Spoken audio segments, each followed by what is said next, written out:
We'll get a quote from him as we head back to the top now. For the next one, another big one. You have Kyle Croxall in this one. Derek Cochimilio, this could be the breakout moment for him. Kyle Croxall right there.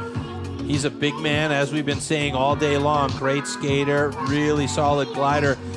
Derek Cochimilio, he fits into that framework as well. And look at this, we've got Fabian Melz in there. The smallest guy is John Fisher. Well, Fisher right there in the pink. I mean, Fisher led the entire race in the round of 32 to get here into the quarterfinals, so he's a big threat now. Look at him, and he takes an early lead. Oh my goodness, and Fabian Melz gets tangled up with Kyle Croxall.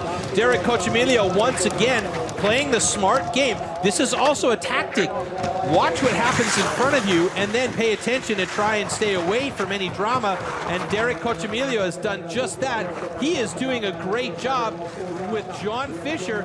Both of these guys potentially eliminating a couple of very strong competitors in Kyle Croxall and Fabian Melz. Canada 1, 2, 3 right now. Yeah, and here comes Fabian Melz and Kyle Croxall well in the back there. Kyle Croxall in third place, Fabian Melz way back. But at this point right now, it's all about John Fisher and Derek Cochimilio trying to stay on their feet to the finish line. I tell you what, John Fisher pull off a big upset tonight. Hey, if he's won 2 heats in a row, the kid's clearly in shape. It's under review. He's absolutely in shape, but John Fisher, you know, he's the smallest guy in that group. There's no two ways about it when you talk about stature, but he is very strong, you know, and we can see it. John Fisher and Derek Cochimilio of both. Oh, and we got a bit of an issue at the finish line here where there's a fight going on. This is the first time I've seen this happening, and it's Kyle Croxall, who obviously thought Fabian Melz was playing a dirty game up top, so we're going to have to keep a close eye on this.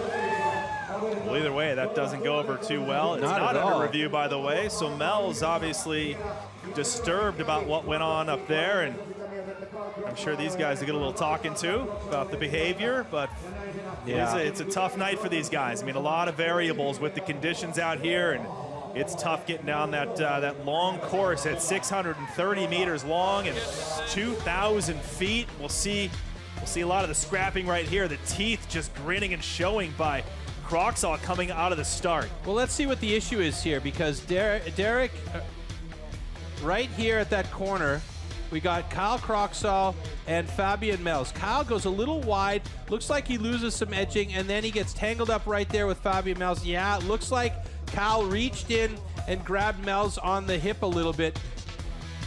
So it turns out we will put it under review. Yeah, it turns out that's going to be the way of it. It's a moot point right now because basically these two guys are not going to be advancing on. So either way, they're eliminated from competition.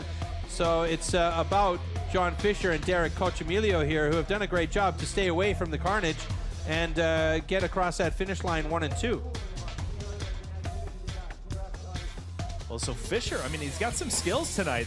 Boy, he's well balanced. Yeah. And, you know, we talk about the leg burning, and one of your keys to the race tonight, Troy, is trainer pain. So clearly, John Fisher has done his homework and done his job. And Kyle Croxall, who I don't think anyone would want to mess with in the finish line. Yeah, but I mean, you don't want to mess with any of these guys, you know. But that being said, this isn't hockey, Trace. I mean, these guys, they're competitors. They're on fire when they're up there. You know, they're friends the rest of the time. But when it happens that something feels like it didn't go down